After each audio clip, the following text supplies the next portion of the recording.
tal el fin de semana? Muy bien. Bien. ¿Han podido descansar?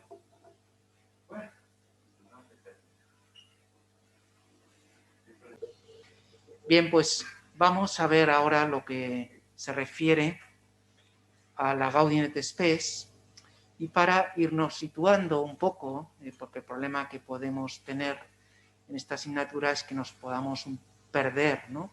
Por eso estamos intentando establecer un mapa y en ese mapa establecer también una brújula que nos sirva de guía, ¿no? Entonces, en primer lugar, hemos de recordar que hemos estado viendo lo que vendría a ser el sur, ¿eh? Si esto fuera una brújula, el sur es la Gaudium et Spes, es decir, la relación con el mundo, esa relación que la Iglesia establece como diaconía del mundo. Y entonces, al hilo de estos textos de la Gaudium et Spes, hemos visto lo que se refiere a la misión. Es importante ver que el Vaticano II es un concilio misionero. Hemos visto ese texto un poco coyuntural de Intermirifica sobre los medios de comunicación. Hemos visto la Gravissima Educationis, que es el texto dedicado a esa función propia de la Iglesia, que es magisterial, de enseñanza, unus docendi, y la relación no solo con las escuelas católicas, sino como la presencia de la religión en el mundo de la educación, ¿no? Dignitatis Humanae, texto importantísimo sobre la libertad religiosa, que supone un giro epocal, en cierto sentido, de la concepción, que también tiene un carácter profético porque se adelantó a los tiempos y ahora es una doctrina especialmente válida. Y por último, el Nostra Aetate, un texto en el cual la Iglesia habla de cómo esas religiones tienen elementos positivos que pueden ser asumidos, mientras otros elementos negativos deben ser purificados y siempre elevados en Cristo, a la luz de Cristo. Y precisamente sobre esto vamos a hablar ahora, de la Lumen Gentium. El Lumen Gentium empieza hablando de Cristo. Lumen Gentium es un circunloquio, una expresión que equivale a decir Lumen Gentium cum sic Christus. Cristo es la luz de las gentes, la luz de todas las naciones, la luz de todos los pueblos. Y por lo tanto, por eso hemos situado en el centro de esa brújula Cristo. No es un concilio, decíamos, cristológico, pero sí es un concilio cristocéntrico. Y entonces, después de haber visto la misión ad extra que realiza la Iglesia, vamos a ver, Iglesia, ¿qué dices de ti misma? La Iglesia ad intra. Entender la Iglesia nos ayudará a su vez a entender mejor cuál es la relación con el mundo. Si la Iglesia es una ONG más, lo único que hará es ocupar un lugar determinado, pero no realizará una misión, digamos, inspirada, iluminada, una misión que viene del mismo Dios.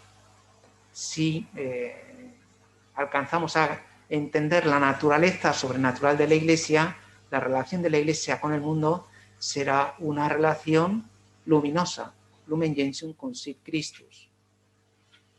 Evidentemente, y aquí ya ponemos un esquema un poquito más sencillo, si Cristo está en el centro, la Iglesia está íntimamente unida a Cristo.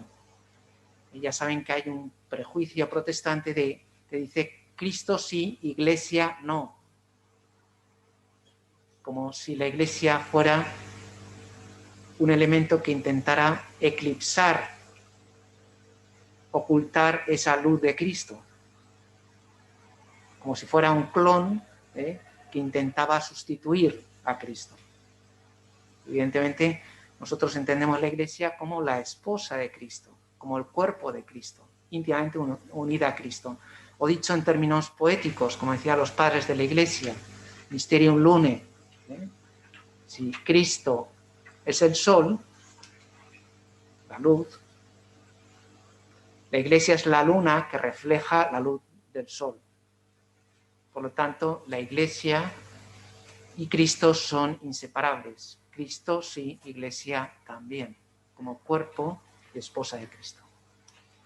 Y a su vez esa Iglesia está para el mundo, para santificar el mundo, para salvar el mundo como sacramento universal de salvación que iremos viendo progresivamente. Creo que en este esquema se puede resumir un poco cuál es el planteamiento teológico que tiene el Vaticano II. Cristo en el centro, la Iglesia íntimamente unida a Cristo, y es quien le va a dar el sentido y la misión concreta que tiene la Iglesia, y esa Iglesia es para el mundo, en el mundo. Por lo tanto, hemos empezado un poco desde la periferia, desde el tercer círculo concéntrico, desde el mundo, vamos a entrar al segundo y esperemos que todo esto nos reconduzca hacia su centro, que es Cristo. Bien, entonces vamos a ver algo de la historia de la constitución dogmática sobre la Iglesia, Lumen Gentium, o Lumen Gentium, como les gusta recordar a algunos, en memoria del profesor Villar. En este texto importante, Juan Pablo II decía que era el texto emblemático, el texto hermenéutico, que ayuda a entender el concilio. Y a lo mejor no le faltaba razón, porque entendiendo bien la Iglesia, entendemos cuál es su misión en el mundo. Insisto, el ejemplo que poníamos antes, si es una ONG más, entonces entenderemos también de un modo determinado cuál es su misión en el mundo. Si es una ONG más, la única misión que tiene la Iglesia es de tipo humanitario. Humanitario en el sentido de cooperación material o económica, pero poco más. Si vemos esa dimensión teologal, esa dimensión sobrenatural que tiene la Iglesia, entonces ya completaremos esta visión de un modo determinado, ¿no? Bien, entonces recordamos en primer lugar cómo el Vaticano II ya fue un concilio eclesiológico. Quiso hablar sobre el episcopado y el primado, pero al final, por la irrupción de las tropas garibaldinas, sabemos que quedó interrumpido el concilio y no pudo hablar de la colegialidad de los obispos, y solo habló de el primado y de algunos asuntos más, ¿no? Por lo tanto, en la fase preparatoria, desde el año 60 al 62, se propuso el esquema de Eclesia, que era un esquema, bueno, bastante completo, nutrido, extenso, pero que enseguida va a ser puesto en tela de juicio por los demás padres conciliares. Van a realizar una lectura crítica. Bien, se discute el esquema sobre las fuentes de la revelación, ya hemos hablado sobre esto. Hemos visto que ahí ya se expresa esa tendencia no solo renovadora o innovadora, sino ese deseo de otros padres conciliar de intervenir en el concilio. No se trata simplemente de ratificar unos textos elaborados previamente por la curia romana, sino que se trata de hablar los temas, discutirlos y, digamos, entre todos, también con las aportaciones que había habido en la teología de los últimos siglos, pues intentar ofrecer, podríamos decir, un texto consensuado, ¿no? Un texto en el cual pues haya distintas sensibilidades, ¿no? Bien, entonces habíamos visto que quedaban esas dos tendencias, una más romana, más de tipo escolástico, y otra más centroeuropea, intentando ir a las fuentes, que son la Biblia, la liturgia, los padres, y enriquecer esas ideas que indudablemente tenían un gran valor, que se contenían en los esquemas que había elaborado la curia, ¿no? Bien, esas dos tendencias quedan claras y esto va a influir en el texto. Ahí, por ejemplo, tenemos dos personas. La persona a la izquierda es Sebastian Tromp. Sebastian Tromp, jesuita, es profesor en una universidad romana, no sé si es la gregoriana, es el presunto autor de la Mystici Corporis de Pío XII y por lo tanto un gran eclesiólogo. Posiblemente él estaba implicado en la redacción de ese esquema inicial que se ofreció a los padres conciliares. El señor que tienen a la derecha de ustedes es Gerard Philips de Lovaina, eclesiólogo, un autor lógicamente con esa tendencia, con esa sensibilidad más europea. Sobre todo quienes le han conocido de cerca decían que no solo tenía una gran capacidad intelectual, sino también una gran capacidad política. Y de hecho fue clave porque él supo compendiar, supo acoger, reunir todas las sensibilidades eclesiológicas que irrumpían en el concilio. Bien, entonces se rechaza el esquema de eclesia, se discute en las congregaciones generales 31 a 36 y se presentan 3 objeciones. Primero, que hay una estructura inexistente, eran 11 capítulos un poco deslavazados o poco conectados entre sí. No ofrecía una estructura orgánica, una coherencia entre las partes claramente. Y entonces, pues era un poco una sucesión de cosas interesantes, pero no relacionadas entre sí, ¿no? Después el estilo, pues lógicamente era más de tipo escolástico y la actitud, en el fondo, reflejaba una visión más juridicista de la Iglesia, más de tipo belarminiano, más de tipo jerarcológico. Y por lo tanto, había una nueva sensibilidad, por ejemplo, la recogida ya en la Mystici Corporis de Pío XII, más de tipo mistérico. Es decir, la Iglesia entendía como cuerpo de Cristo o como templo del Espíritu, las dimensiones cristológica y neumatológica. Entonces, no simplemente una Iglesia visible como la República de Venecia, como decía el cardenal Bellarmino, sino que la Iglesia va a ser misterio, comunión y sacramento universal de salvación. Misterio y sacramento, vamos a ver que va a ser como un leitmotiv que se repite a lo largo de todas estas páginas, ¿no? Es una idea de fondo. Y por eso los contenidos tenían que ser convenientemente actualizados. Nos habíamos quedado, digamos, una visión pues un poquito sesgada o por lo menos limitada, ¿no? Entonces hacía falta que también el Rin desembocara en el Tíber en cuestiones eclesiológicas y por eso todo este debate que va a surgir en torno a la Lumen Gentium va a ser francamente interesante, ¿no?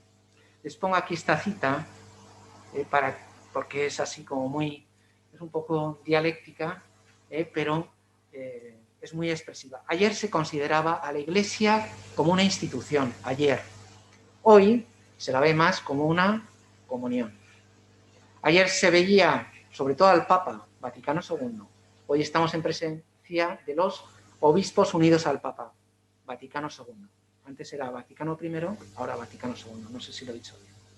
Ayer se consideraba al obispo solo, ahora los obispos en conjunto, colegialidad de los obispos. Ayer la teología afirmaba el valor de la jerarquía, hoy se descubre al pueblo de Dios, especialmente a los laicos. Ayer ponía en primer plano lo que separa, hoy lo que une, ecumenismo. Ayer la eclesiología estudiaba sobre todo la vida interna de la Iglesia, hoy la ve vuelta hacia el exterior. La Iglesia que se dirige al mundo. Por lo tanto, en esa reordenación que se hizo a través o gracias a la intervención del cardenal Suenens, que es del 4 de diciembre, es decir, 4 días antes de terminar el concilio, va a ofrecer esa clave, ¿no? Esa clave estructural que va a ayudar a aclarar las ideas de los padres conciliares entre eclesia e intra eclesia destra. también hay una consecuencia numérica, y es la reducción radical, según el plan Deffner, de 71 a 20 los esquemas. Bien, el número 60, en el segundo esquema del segundo periodo de sesiones del año 63, se intenta dar cohesión a todos esos textos que estaban así un poco deslavazados, y para eso va a ser clave dos intervenciones pontificias. La primera es bien conocida, de Juan XXIII, como la Iglesia se servía más de la medicina, la misericordia, que de la severidad. O sea, una actitud más acogedora, más pastoral, más cercana. Por otro lado, también acude al discurso de Pablo VI, al comienzo del segundo periodo, es decir, ya en el año 63, donde aparecen tres ideas: Cristo, la Iglesia y el diálogo. Sí. Que de la diapositiva anterior, entonces hay una frase, ¿la podría poner en la diapositiva anterior, por favor? Vamos un poquito justo de qué frase es. Ah, ok, bueno. Lo tiene en el libro, lo tiene la frase. Bueno, solamente quería preguntar a propósito de esto del cambio de énfasis desde la jerarquía al pueblo de Dios. Sí. A preguntar si hay tiempo, ¿no? Pero sí. Un poco en qué ese cambio de énfasis, ¿cuál sería la precisión cualitativa de eso? Porque ayer, por ejemplo, estaba viendo una conferencia de Juan Manuel de Prada, sí. en el que decía que echaba en falta la jerarquía, en el sentido de que los obispos tuviesen más participación en ese orden de mando, por así decir, en el que frente a los problemas también políticos pudiesen dar indicaciones más concretas a los laicos sobre cómo enfrentarlo, ¿no? Sí, es un ejemplo muy bueno y una apreciación muy oportuna, pero vamos a ver lo de la jerarquía más adelante. Entonces, más que anticipar temas, vamos a dejarlos quizá más adelante, pueden volver a sacar esta cuestión y lo debatimos, ¿no? De todas formas, esa es una cuestión práctica y además muy española. No sé si será de interés para este curso, ¿no? Que va más bien sobre el Vaticano II, ¿no? Me parece, vamos, ¿no? Bien, entonces, en lo que se refiere a ese segundo esquema, aparecen 4 capítulos, como pueden ver ahí. Es interesante, ¿no? El primero, el misterio de la Iglesia. Empieza hablando sobre la Iglesia, tema justo. Después, la jerarquía. Después, el pueblo de Dios, especialmente los laicos. Y por último, la vocación a la santidad, relacionada especialmente con los religiosos. Como ven, es una ordenación, digamos, de arriba a abajo. Es decir, primero la Iglesia, después la cabeza de la Iglesia, que sería la jerarquía, después el cuerpo de la Iglesia, que sería el pueblo de Dios, y después, digamos, coronando ese gran edificio, los religiosos que de un modo, digamos, ejemplar, reúnen y hacen brillar la santidad de la Iglesia. Bien, creo que esto corresponde más o menos a una determinada visión sobre la Iglesia, donde sería más bien una estructura piramidal, en cuya cabeza, representando a Cristo, estaría esa jerarquía. De 4 va a pasar a 6 capítulos. Entonces, por influencia del Secretariado para la Promoción de la Unidad de los Cristianos, se introduce la idea de la Iglesia como misterio, la naturaleza mistérica de la Iglesia, es decir, las dimensiones cristológica y neumatológica que ya había abordado, por ejemplo, la Escuela de Tubinga, y que a su vez, no es que estuviera ausente del magisterio, habían sido recogidas en la Mystici Corporis. O sea, en ese sentido estábamos actualizados. Lo que habrá una nueva actualización en lo que veremos más adelante, ¿no? Después, no viene la jerarquía, viene el pueblo de Dios. O sea, hay lo que Suenes llamó un giro copernicano. El giro copernicano consiste en poner el pueblo de Dios y después la jerarquía a su servicio. No es la cabeza, sino que son sus ministros. No es que el sacerdocio común esté al servicio del sacerdocio ministerial, sino que el sacerdocio ministerial está al servicio del sacerdocio común. Luego aparecerá la jerarquía, luego los laicos, la santidad y los religiosos. Como ven, ahí la santidad está entre los laicos y los religiosos. Por lo tanto, quiere decir que los laicos no solo están para, como se decía antiguamente de modo humorístico, pagar y no pecar, sino que también ellos están llamados a la santidad. Y por lo tanto, esa función de charnela o de bisagra entre laicos y religiosos va a ser significativa.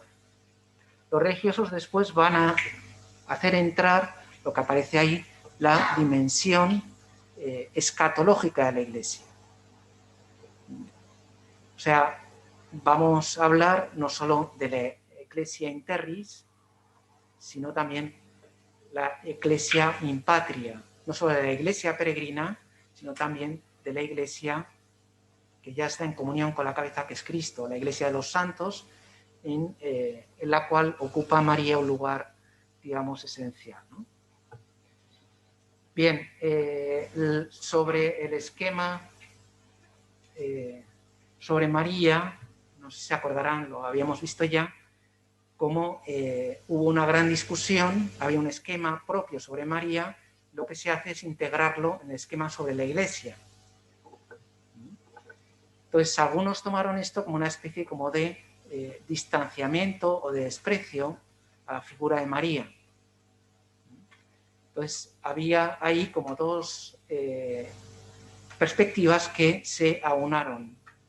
Una es la que se llama la cristotípica, es decir, unir a la figura de María a la de Jesús, ad Iesum per Mariam. Y entonces se hace un desarrollo en función de la cristología. La otra sería una perspectiva más de tipo litúrgica, donde la santificación principal sería ad patrem per filium in spiritu, es decir, una formulación de tipo trinitario. Y por lo tanto, la figura de María no quedaría tan solo unida a la cristología, sino también a la eclesiología. Entonces, el mismo cardenal Frings, que era el jefe de Ratzinger, se preguntaba, bueno, ¿no es posible unir estas dos perspectivas? Una perspectiva de tipo trinitario, más propia del movimiento litúrgico, y otra perspectiva más de tipo devocional, que sería la postura cristotípica. No se podía unir la postura cristotípica a la eclesiotípica. Bueno, pues eso es lo que intentó hacer el concilio. Yo creo que con cierto éxito. Como ven, ahí irrumpieron toda una serie de factores también de tipo emocional, pensando que a lo mejor eso podía degradar la figura de María en la historia de la salvación. Y si lo vemos despacio, va a ser más bien al contrario, porque lo que vamos a ver es que María va a ser situada en el centro de la Iglesia. Lo veremos enseguida. Bien, entonces, el resultado de todo esto, aquí hay que mencionar, perdón porque me he olvidado de mencionarlo antes, que frente al esquema de Eclesia que había formulado, digamos, la curia romana, Gerard Philips ofrece un esquema alternativo, lo cual al principio no sentó muy bien, pero después fue, como decimos aquí, mano de santo, fue algo providencial, porque ese esquema alternativo reunía también la sensibilidad de franceses, de alemanes, italianos y también otras sensibilidades de iglesias jóvenes, más jóvenes. Y entonces fue un texto mucho más consensuado y mucho más equilibrado. Y al mismo tiempo, si nos fijamos, la misma estructura va a ser como una estructura muy teológica y va a ganar también en coherencia interna lo que se refiere al texto, ¿no? Entonces vamos a ir a ver tres grandes temas. Aquí teníamos que recordar también todo el debate sobre la doctrina de la colegialidad. Si el primado había sido abordado detenidamente en el Vaticano II, ahora el tema estrella va a ser la colegialidad. Entonces, vamos a ver que esa colegialidad no es ni una monarquía papal, en el cual el Papa es el centro de todo el orbe, el centro de toda la Iglesia, como si fuera una circunferencia cuyo punto central es el Papa y todo gira en torno al Papa. No es una monarquía papal y tampoco es una democracia de tipo parlamentario. Esa naturaleza colegial, no sé si se acuerdan que habíamos puesto la imagen de la Plaza de San Pedro, que no es una circunferencia, sino que es una elipse. Esa elipse tiene dos focos que coinciden con las dos fuentes que hay en la Plaza de San Pedro, y podríamos decir que un foco es el primado y el otro foco sería la colegialidad, el Papa y los obispos. La limitación de esta imagen es que la capitalidad de Pedro, hoy que estamos en la Catedral de San Pedro, como nos recordaban antes, la capitalidad de el sucesor de Pedro respecto al colegio episcopal no queda suficientemente expresada, ¿no? Pero digamos que esa colegialidad del Papa con los obispos y de los obispos con el Papa, un Petro de sub Petro, dirá luego, resulta importante, ¿no? Y después destaca la responsabilidad de cada obispo. Voy a poner un ejemplo así un poco. El sínodo sobre los obispos, que tuvo lugar al final del pontificado de Juan Pablo II, entonces cardenal Ratzinger, prefecto de la Congregación de la Doctrina de la Fe, tuvo una intervención en la cual dijo, no sé si recordarán un poco de la historia del pontificado de Juan Pablo II, pero hubo bastantes rectificaciones por parte de la congregación a teólogos concretos. Y entonces ahí el cardenal Ratzinger dijo, un momento, que cada obispo es maestro de la fe. Cada obispo es responsable también de la pureza de la fe. Entonces esas intervenciones no tienen que venir de Roma. No es una estructura centralista, es colegial. O la cuestión de los abusos. Roma interviene porque quizá nos ha hecho lo debido en las respectivas diócesis. Entonces, la colegialidad no es solo para, no sé, tener más poder, sino para servir más, para trabajar más en el bien del pueblo de Dios. Eso es la colegialidad, ¿no? Y eso es lo que constituye ese gobierno, digamos, sinfónico. Bien, esto lo veremos desarrollado, ¿eh? Lógicamente es insuficiente con lo que he dicho. Entonces, luego también, no sé si ha quedado suficientemente claro, por si acaso lo repito, la parte final, los dos últimos capítulos, van a ser sobre la naturaleza escatológica de la Iglesia, es decir, la Ecclesia in Patria, la Ecclesia Celestis, la Iglesia de los santos, la Iglesia triunfante, se decía antes, y después María como un lugar, digamos, central y emblemático, ¿no? Y por lo tanto, de ese modo queda integrada la figura de María como madre de la Iglesia. De hecho, al final del tercer periodo, el Papa Pablo VI nombrará a María como madre de la Iglesia, disposición que fue bastante comentada, incluso criticada, ¿no? Bien, y de esa manera también, con esta dimensión escatológica, lo que se viene a destacar es que la parte más importante de la Iglesia no son los obispos, esas cosas que nos gustan tanto a nosotros, ¿no? Los curas, los diáconos. La parte más importante de la Iglesia son los santos. que están unidos ya a la cabeza. Entonces, ese es el accionista mayoritario, podríamos decirlo, en términos así, humorísticos, ¿no? Bien, entonces, lo que se refiere a María se entiende tanto en función de Cristo como en función de la Iglesia, y entonces el título dice, naturaleza, la bienaventurada Virgen María, Madre de Dios, el misterio de Cristo y de la Iglesia. María, Cristo, Iglesia.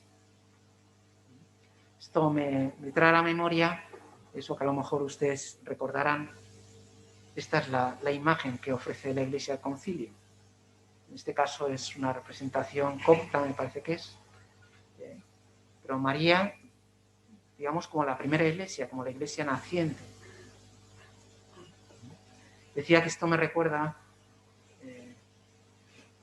una cosa que lo comenté no sé si lo conté ya, ¿no? Conté ya la anécdota de la mujer de un catedrático alemán que fui a ver en Berlín. ¿Lo conté? ¿No? Bueno, pues fui a ver a un catedrático alemán. Nietzsche decía que un catedrático alemán es un semidios, lo más parecido a un semidios, con la ironía que tenía, ¿no? Entonces, yo le escribí y ante mi asombro me contestó, y no solo me contestó, sino que me invitó a cenar. Eso, en otras latitudes es lo normal, y desde luego en Berlín no lo era, ¿no? Entonces yo fui ahí y de repente apareció el tal catedrático, que era un tipo con la cabeza rapada, con un arete, ¿no? Un pendiente, y que venía de nadar del lago que tenía al lado, ¿no? Porque en Berlín hay como bastantes lagos ahí. Y nada, estuvimos ahí comiendo amigablemente, sacó un vino, no sé qué, muy bien, todo. No parecía luterano, vamos, era... Y entonces, en un momento dado, al final de la cena apareció su mujer. Ya estábamos en la sala de estar, estábamos hablando, y de repente me preguntó la mujer sobre el lugar de la mujer en la iglesia. Y entonces, yo, que no tenía mucha soltura con el alemán, pues recordé simplemente lo que hice al final del documento Interim Signores, que dice eso conocido, ¿no? Que después de Cristo, la persona más importante de la Iglesia no es el Papa, ni los obispos, ni los curas, ni los diáconos, ni los monaguillos, o las monaguillas, sino que la persona más importante después de Cristo es una mujer, y es María. Y aquella mujer se quedó un poco como bloqueada. Y nada, ya seguimos hablando, bueno, adiós, adiós, y ya. Entonces, cuando volví aquí, le pregunté a la profesora Reinhardt, Elizabeth Reinhardt, le pregunté, le conté esto, ¿no? Le dije, no sé si dije algo incorrecto, no sé. Yo pensaba que había dicho algo ofensivo. Y me dijo la profesora Reinhardt, no, es que ella es pastora. Y ella se quedó como profundamente impresionada del lugar central que ocupa María en la Iglesia. Porque la concepción que tiene el Vaticano II de la Iglesia es que la Iglesia es persona, no es una mera institución, no es una ONG, que la Iglesia es mujer, que es la esposa de Cristo. Entonces, en ese sentido, digamos que el integrar el esquema sobre María, el Lumen Gentium, yo creo que ha destacado más la importancia de María en la historia de la salvación. ¿Se entiende más o menos esta idea?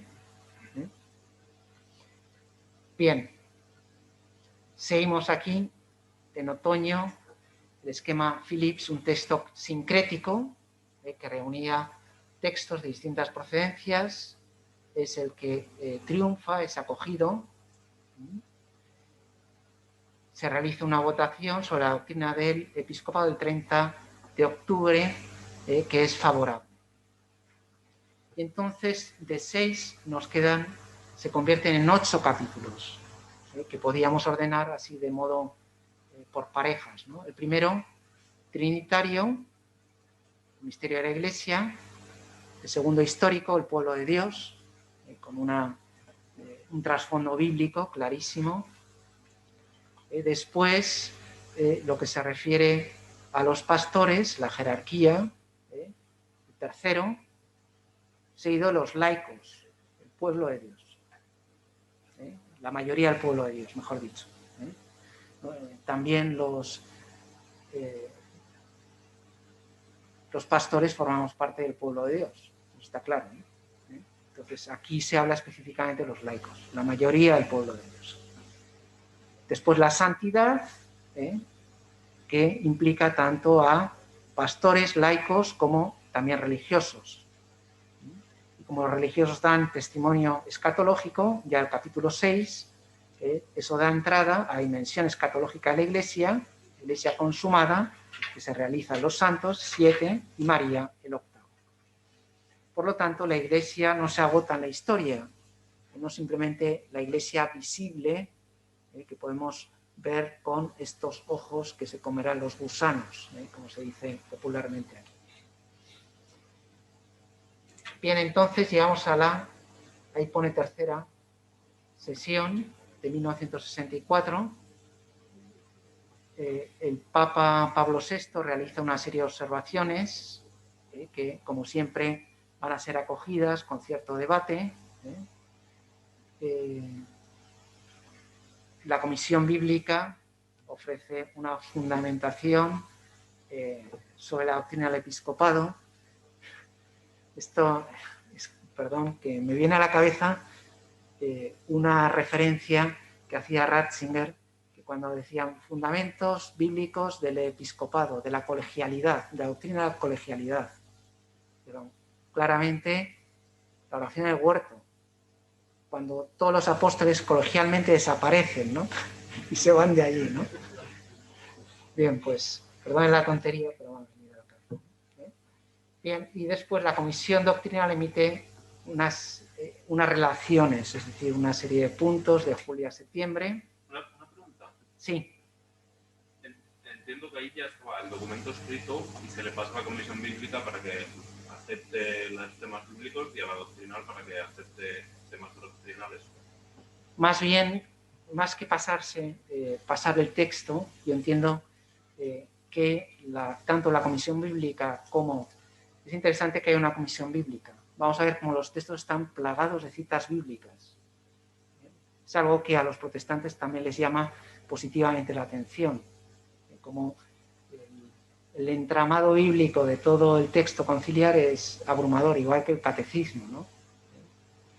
Bien, más que pasarlo a la comisión bíblica, es la misma comisión bíblica que dice, bueno, vamos a ver qué fundamentación de la escritura tienen estos temas. Y lo mismo, pues la comisión doctrinal pues ve qué implicaciones tienen, ¿no?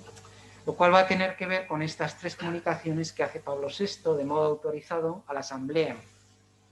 Primero, dice que la colegialidad ha sido un tema convenientemente debatido en el aula conciliar. O sea, subió un debate que a lo mejor no era uno de sus temas preferidos, podríamos decir, pero que ha sido debatido de modo conveniente. Digo, esta afirmación es bastante matizable, la que acabo de hacer, ¿no? Pero porque evidentemente Pablo VI estaba muy a favor de la colegialidad y la defendió en repetidas ocasiones. Después establece una gradualidad de los textos conciliares y distinguiendo entre lo pastoral y lo dogmático. Es decir, decíamos que el Vaticano II es también un concilio doctrinal, con una serie de afirmaciones dogmáticas, ¿no? Y después, en tercer lugar, tenemos la nota explicativa previa.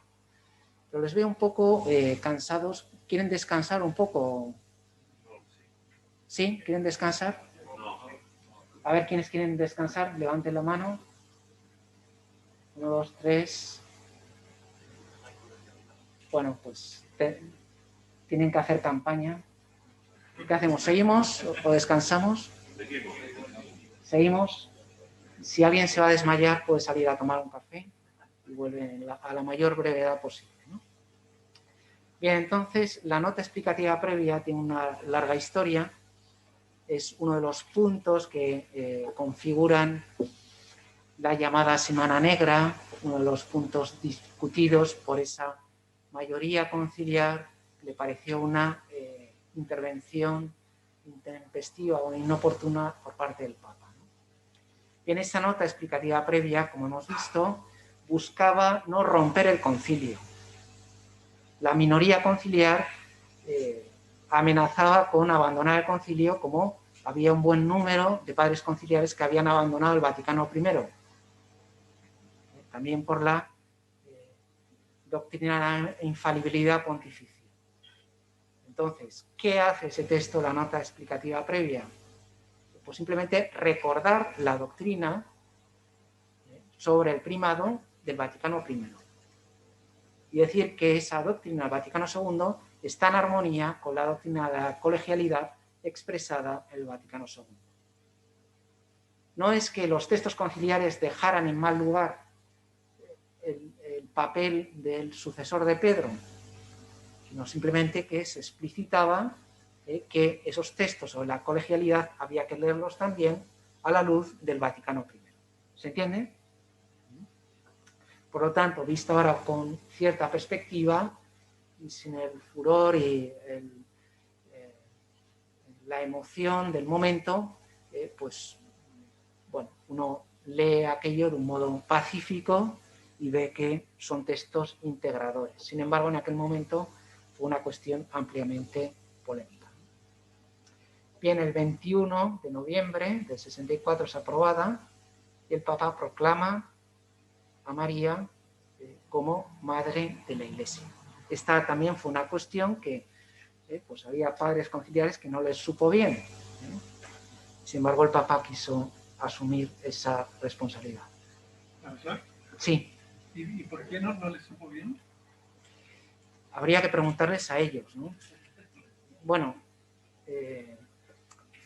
con esto no quiero, o sea, simplemente quiero decir que no tengo suficientes datos, pero sí me atrevo a decir a algunos les parecía que el hablar demasiado de María podía ser un tema antiecuménico. O sea, es decir, de María nunquam satis, María vencedora de todas las herejías, etcétera, etcétera, pues podía separarnos de nuestros hermanos protestantes. Sin embargo, con el tiempo se ha visto que este tema no es así. Ahora acaba de salir un artículo que ha publicado un doctorando que está haciendo la tesis sobre el diálogo anglicano-católico, precisamente sobre el tema de María, ¿no? Y resulta que el tema de María es un tema también muy cordial, incluso para protestantes, más para anglicanos que, por ejemplo, reformados, eso está claro, ¿no?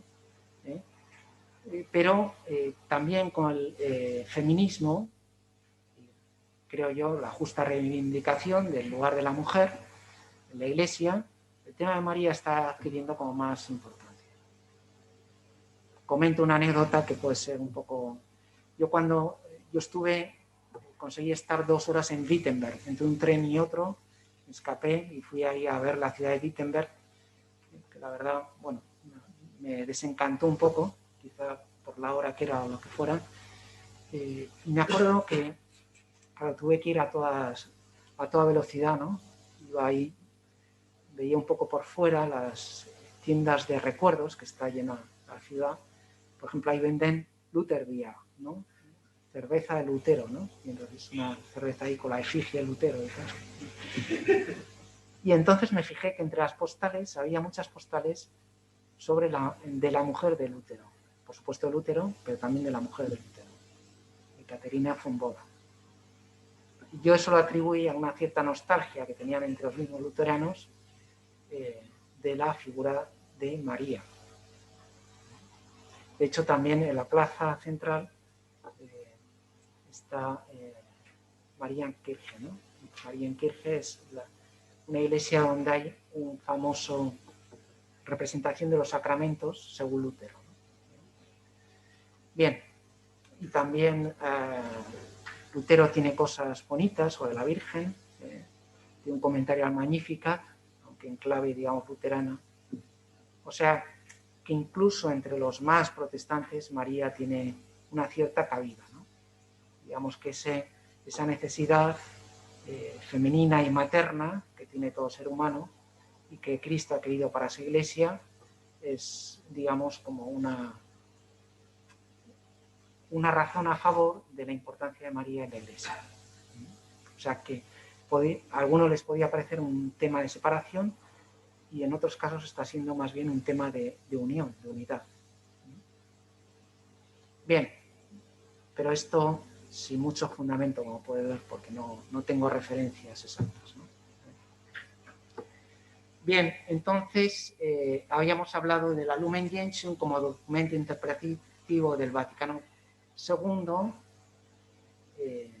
Hemos establecido Cristo como el centro de todo el concilio, la Lumen Gentium como clave hermenéutica, ¿no? Esto es un poco recapitulación para resituarnos a nuestra vez, ¿no? En la historia de los dogmas podríamos decir que hay algunos dogmas de naturaleza trinitaria, como son Nicea y Constantinopla, donde se discute la naturaleza de la Trinidad.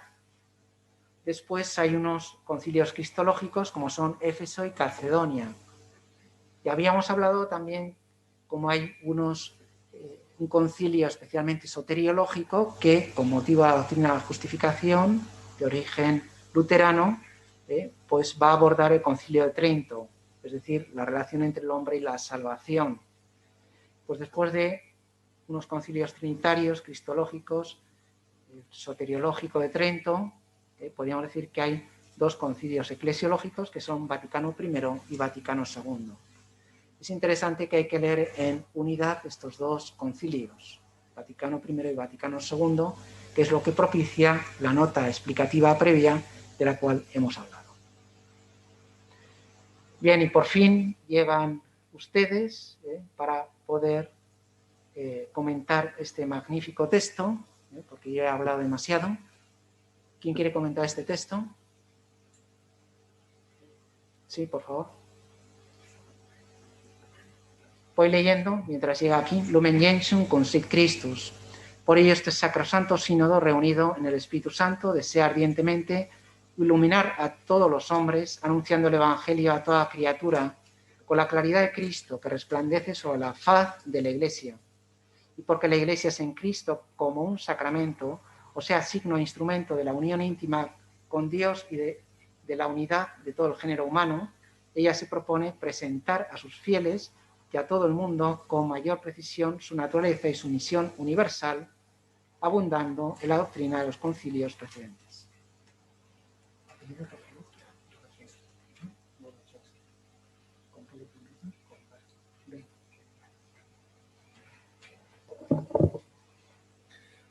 Hoy me gustaría compartir algunas reflexiones sobre el punto 2 de Lumen Gentium, que habla del misterio de la Iglesia en un sentido más amplio que solamente la realidad terrena de la Iglesia.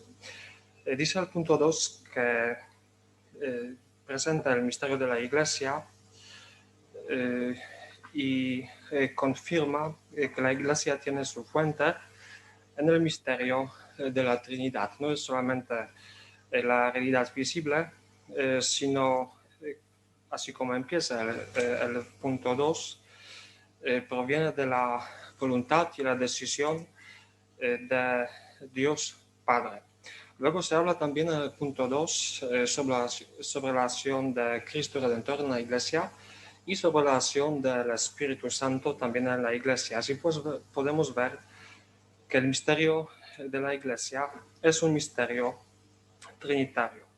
Luego una reflexión importante que también se encuentra en este texto es esa, es la reflexión sobre la historia de la salvación. Se menciona en el punto 2 los puntos como la creación, la obra salvadora de Cristo, pero antes también el pecado de Adán, y se habla que la consumación de la vocación de la Iglesia, de su misión, será esta que va a suceder al final de los tiempos.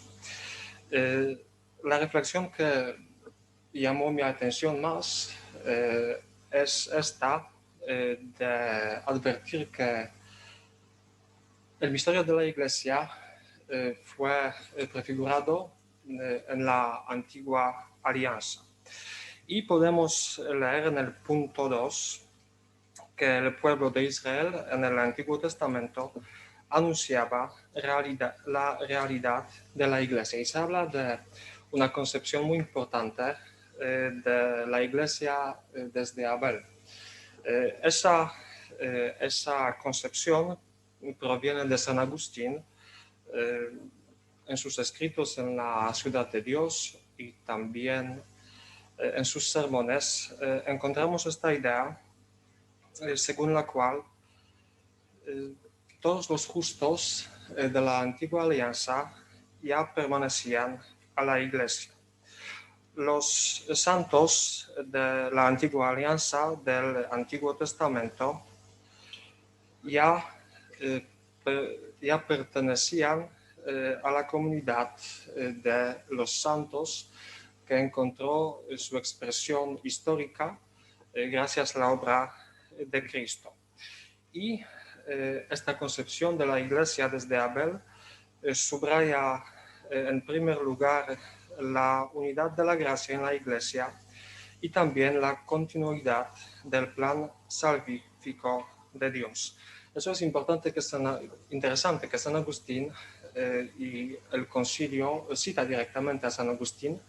No habla de la iglesia desde Adán, sino sobre la iglesia desde Abel, porque para San Agustín, y el concilio también toma esta idea, Adán es el símbolo del pecado y Abel, como el primer justo, simboliza la ciudad de Dios, tal como Caín simboliza la ciudad terrena, el símbolo del pecado.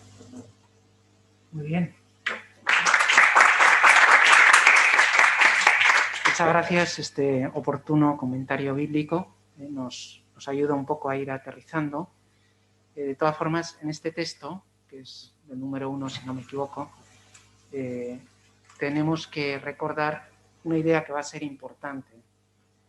La Iglesia como misterio, lo ha expresado muy bien Michal, al hablar de cómo la Iglesia tiene esa dimensión trinitaria, es decir, es misterio de comunión como pueblo del Padre, cuerpo de Cristo, templo del Espíritu, y al mismo tiempo va a ser peluti, como un sacramento universal de salvación, se dirá más adelante.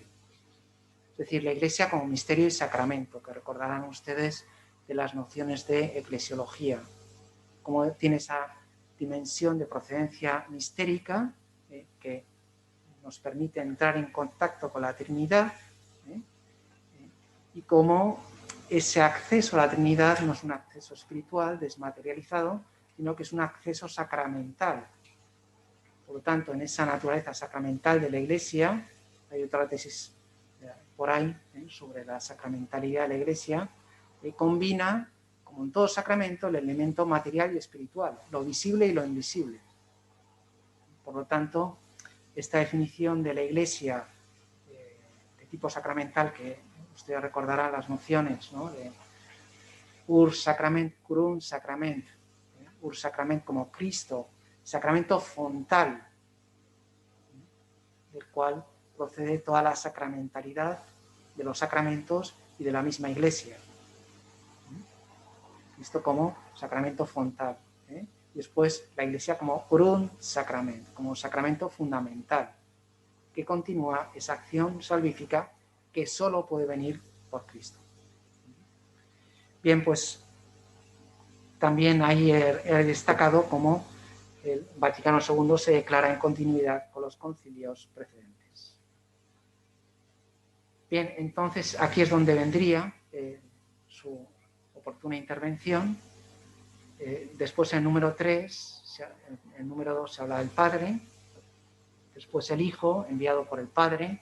Acuérdense de las misiones del Hijo y del Espíritu como los dos brazos del Padre en el momento de la creación, como el Padre envía al Hijo con la encarnación y al Espíritu especialmente en Pentecostés, ¿no? Y consumada pues la obra, el Padre confió el Hijo en la tierra, fue enviado el Espíritu Santo el día de Pentecostés para santificar la Iglesia. ¿Alguien quiere comentar alguno de estos textos o seguimos adelante? Entonces, aquí tendríamos esa dimensión trinitaria, la voluntad del Padre, que da lugar a ese pueblo reunido, ese pueblo de Dios, congregado por el Padre, congregado no en abstracto, sino sacramentalmente en torno al cuerpo de Cristo, también al cuerpo eucarístico de Cristo. Por eso, según el Vaticano II, la Iglesia es el pueblo de Dios que se reúne en torno al cuerpo, la sangre y la palabra de Cristo. Decíamos que el modelo de Iglesia no es una asamblea, un parlamento. El modelo de la Iglesia es, mejor dicho, una asamblea litúrgica, eso sí. Es cuando los cristianos se reúnen en torno al cuerpo, la sangre y la palabra de Cristo, entonces ahí es donde hay Iglesia. O sea, el origen litúrgico, Eclesia, Cael, Yahvé, de la Iglesia es algo importante. Y también la dimensión neumatológica, la Iglesia como obra del Espíritu que la constituye en templo del Espíritu Santo. Entonces tenemos como dos ideas.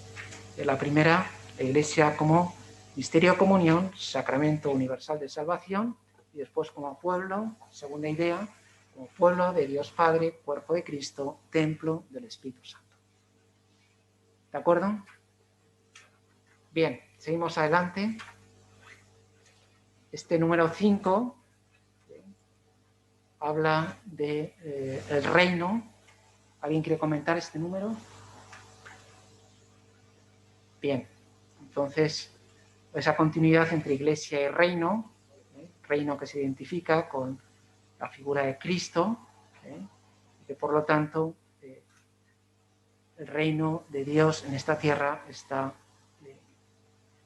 prefigurado y está significado en la misma Iglesia. Para esto la Iglesia, enriquecida con los dones de su fundador, recibe la misión de anunciar el reino de Cristo, dice más adelante, y de Dios, instaurando en todos los pueblos y constituye en la tierra el germen y el principio de ese reino. Esa Eclesia Abel, de la cual nos hablaban antes, recibe su culminación en la Eclesia Christi, ya instituida por Cristo, también con la venida del Espíritu, y entonces esa Eclesia Christi se constituye en el germen y el principio de ese reino. Y mientras ella paulatinamente va creciendo, Iglesia peregrina, anhela simultáneamente el reino consumado y con todas las fuerzas espera y ansia unirse con su Rey en la gloria. Bien, entonces tenemos aquí la Iglesia, como hemos visto antes, como misterio comunión, sacramento universal de salvación, la Iglesia como misterio y sacramento, y la segunda caracterización conceptual es la Iglesia como pueblo de Dios Padre, como cuerpo místico de Cristo, como templo del Espíritu. Os he puesto esa bonita imagen de tipo oriental, que es como muy sugestiva del carácter neumatológico y también espiritual de la misma Iglesia. Bien, llegamos así al número 5-7. ¿Algún voluntario para comentar este texto? Pero estamos en el 5 enseguida, llegaremos al 7. Del 5 no hay nadie. Bien, pues aquí vemos las imágenes bíblicas de la Iglesia y aquí, por lo tanto, podemos ver la gran concentración de citas bíblicas que aparecen, donde aparece como redil y rebaño, campo, viña, ciudad o familia, templo, Jerusalén celestial, madre, esposa, peregrina, en ese sentido femenino, madre nuestra, esposa inmaculada, esa dimensión femenina de la Iglesia, que que es importante. A ella, libre de toda mancha, quiso, unida así, obediente por el amor y la fidelidad, y en fin, la enriqueció perpetuamente con bienes celestiales, ya, como es la caridad de Dios y de Cristo hacia nosotros. Ya entramos en esa dimensión escatológica que desarrollará los últimos capítulos de la Constitución dogmática sobre la Iglesia. Se considera como en destierro, buscando y saboreando las cosas de arriba, es decir, la meta es la Jerusalén celestial, es la Iglesia en patria, en la patria, ¿no? Se me ocurre que aquí que estamos en el Camino de Santiago y vemos tantos peregrinos, bueno, ahora menos, con la pandemia han desaparecido, pero en condiciones normales pasan muchos miles de peregrinos al año por aquí. Y entonces, digamos que la realidad de la Iglesia no es Pamplona. La Iglesia peregrina no es el modelo de la Iglesia. El modelo de la Iglesia que nos propone el Vaticano II, por poner una imagen, es Santiago de Compostela, la meta definitiva, la Jerusalén celestial. ¿Se entiende la imagen, no? Bien, y aquí tenemos una representación medieval de la Iglesia recostada sobre el Maestro, ¿no? Esa dimensión que decíamos, la Iglesia es persona, la Iglesia es mujer, la Iglesia es la esposa de Cristo. Este es el 7, todavía no. ¿No es este todavía? ¿O sí? ¿Es este número? En ese cuerpo, pues voy leyendo mientras llegas hacia aquí. La vida de Cristo se comunica a los creyentes, quienes están unidos a Cristo, paciente y glorioso por los sacramentos, de un modo arcano, pero real. Por el bautismo, en efecto, nos configuramos en Cristo, porque también todos nosotros hemos sido bautizados en un solo espíritu, ya que en este sagrado rito se representa y realiza el consorcio con la muerte y la resurrección de Cristo. Con él fuimos sepultados por el bautismo para participar de su muerte, mas si hemos sido injertados en él por la semejanza de su muerte, también lo seremos por la resurrección. Romanos 6, 4. Bueno, en realidad lo que el concilio aquí quiere demostrar es lo que ya todos sabemos, ¿no? Que por el bautismo todos participamos en la vida de Cristo.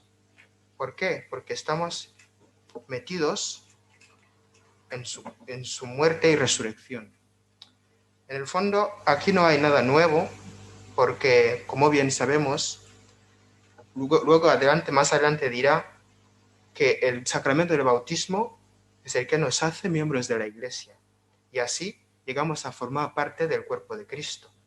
Llegamos a ser hijos de Dios. Este número, en efecto, está también muy bien demostrado en el catecismo de la Iglesia, porque en el catecismo se nos dice que el bautismo es el fundamento de toda vida cristiana y que es el pórtico que nos abre o es la puerta que nos abre para llegar a otros sacramentos. Por eso yo creo que aquí en realidad el concilio solamente nos muestra la importancia del bautismo y cómo ese bautismo nos abre la puerta para formar parte de ese pueblo de Dios y formar parte de la familia de Dios. Muy bien.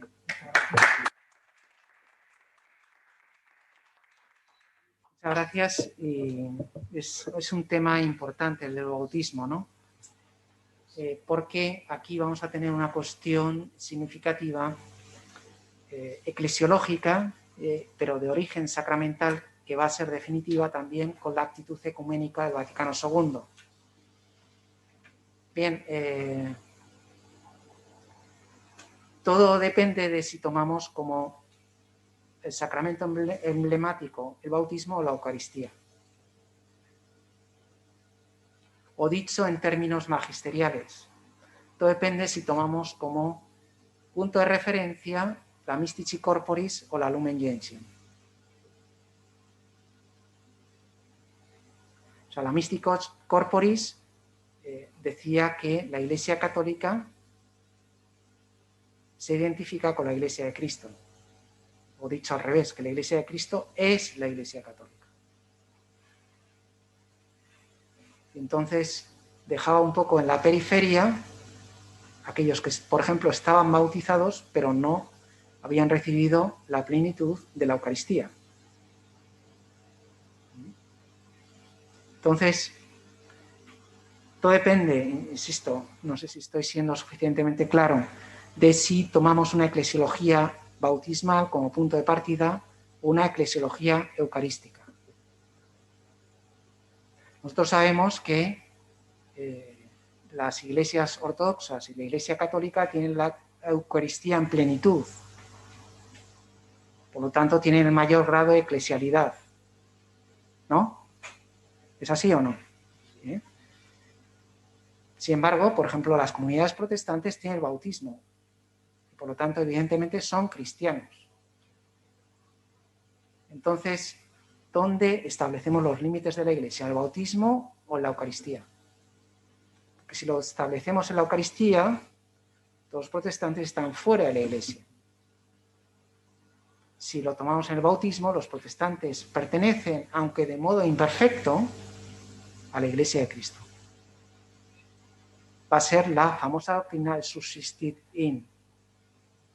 La verdadera Iglesia de Cristo subsiste en la Iglesia católica. Aunque también fuera de la Iglesia católica, también en las comunidades protestantes hay esos elementa ecclesiae, esos elementos de eclesialidad que hacen y permiten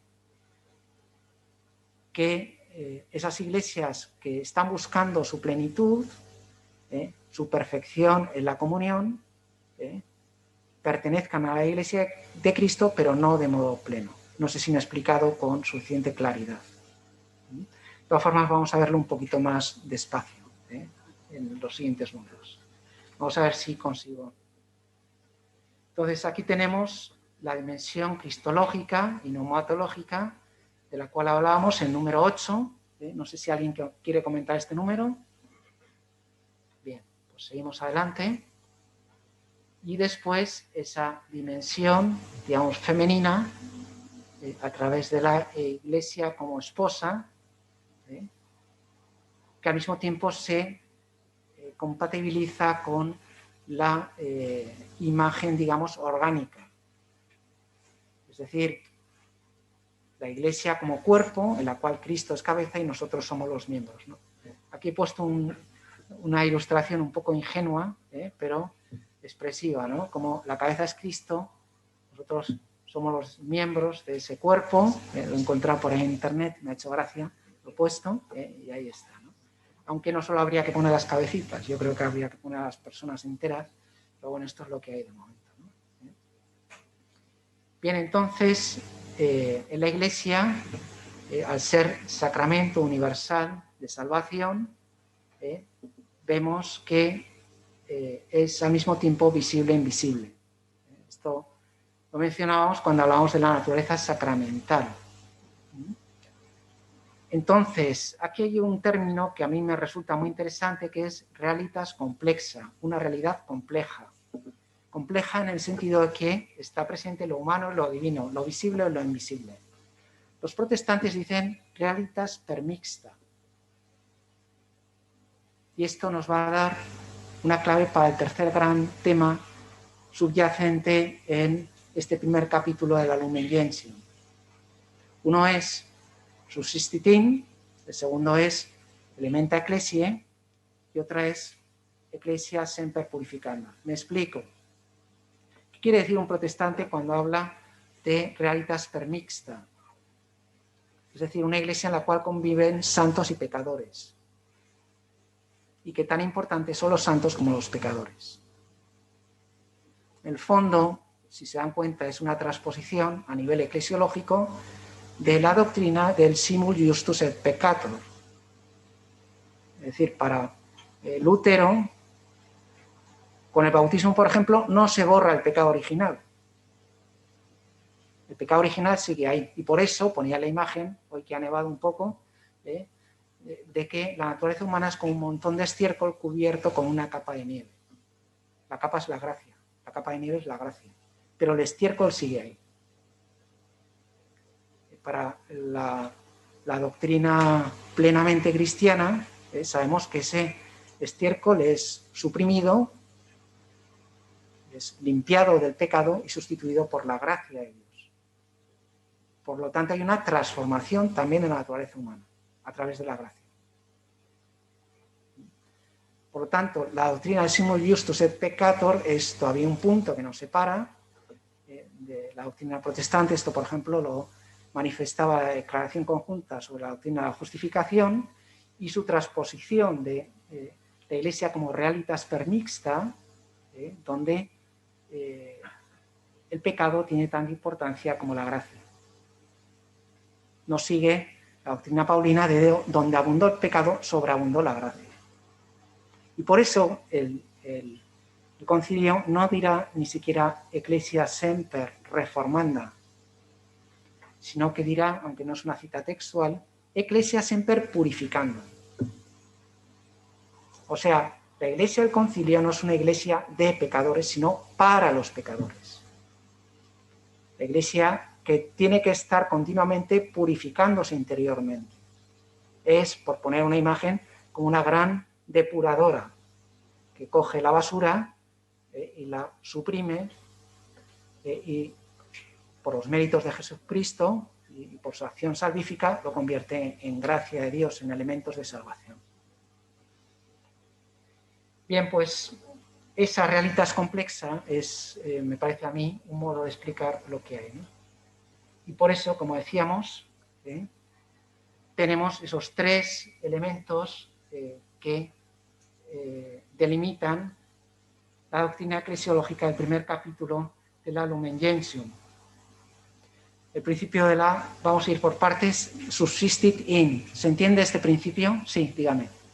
Quería hacer un comentario referente al subsistit. De Lumen Gentium 8, pues ahora es el momento, muy oportuno. ¿Tiene ahí el texto? Sí. Muy bien, muchas gracias. ¿He olvidado ese apellido? Martínez. Bueno, el texto dice: esta iglesia de Cristo subsiste en la iglesia católica, gobernada por el sucesor de Pedro y por los obispos en comunión con él. Si bien fuera de su estructura se encuentran muchos elementos de santidad y de verdad, que como bienes propios de la iglesia de Cristo encaminen hacia la unidad católica. Considero que para comprender el significado de este punto es esencial tener en cuenta el hecho de que el primer borrador de la Lumen Gentium no fue aprobado, y en el segundo no quiso mantener la identificación entre Iglesia de Cristo y la Iglesia Católica, incluso con el reconocimiento de que fuera de sus límites había muchos elementos de santificación, y es precisamente para aclarar este último punto que la Comisión Teológica sustituyó el es por el subsistit, de modo que la expresión pues queda como la he leído anteriormente. Es importante determinar el significado de la palabra subsiste y las consecuencias ecuménicas derivadas de la elección de esta palabra en lugar de es. El primero sería en reconocer que se ha producido efectivamente un cambio de la palabra latina subsistis y que tiene como significados básicos perdura, permanece, continúa, etc. Se ve claro que el Vaticano II pretendía afirmar que el misterio de la Iglesia existe en la sociedad católica concreta bajo el sucesor de Pedro y los obispos en comunión con él. El punto crucial está, pues, en determinar que se puede decir que la Iglesia de Cristo subsiste de algún modo, aunque sea imperfectamente, fuera de la Iglesia católica. Se trata de tomar en serio el decreto sobre el ecumenismo, Unitatis Redintegratio, que Pablo VI consideró como una clave imprescindible para comprender este punto de la Lumen Gentium. Por ejemplo, encontramos la autoconciencia de la Iglesia Católica y la conciencia que ésta tiene de la unidad, como lo dice Unitatis Redintegratio. Así también encontramos lo siguiente: Cristo concedió desde el principio de su iglesia esta unidad y creemos que subsiste indefectiblemente en la Iglesia Católica. Pero el concilio habla también de otras iglesias y comunidades eclesiales, a las iglesias ortodoxas, a las que le llama con razón iglesias en el pleno sentido teológico de la palabra. El concilio no determina que otros organismos puedan recibir el nombre de iglesias, pero afirma que la realidad plena de la Eucaristía es condición necesaria para ser iglesia. Unitatis Redintegratio número 22. Y luego esto queda mucho más claro en el documento Dominus Jesus del año 2000, que dice que el concilio había escogido la palabra subsistit precisamente para aclarar que existe una sola subsistencia de la verdadera iglesia, mientras que fuera de su estructura visible existen solo elementos eclesia, los cuales, siendo elementos de la misma iglesia, tienden y conducen a la Iglesia Católica como su fin.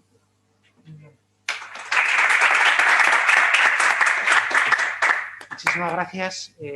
Palabras muy oportunas para concluir, ir concluyendo ya.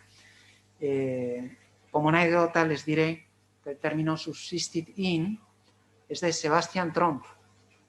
O sea, quien halló esta fórmula, que es una fórmula, como digamos, de entendimiento, es de Sebastian Tromp. O sea, supuestamente el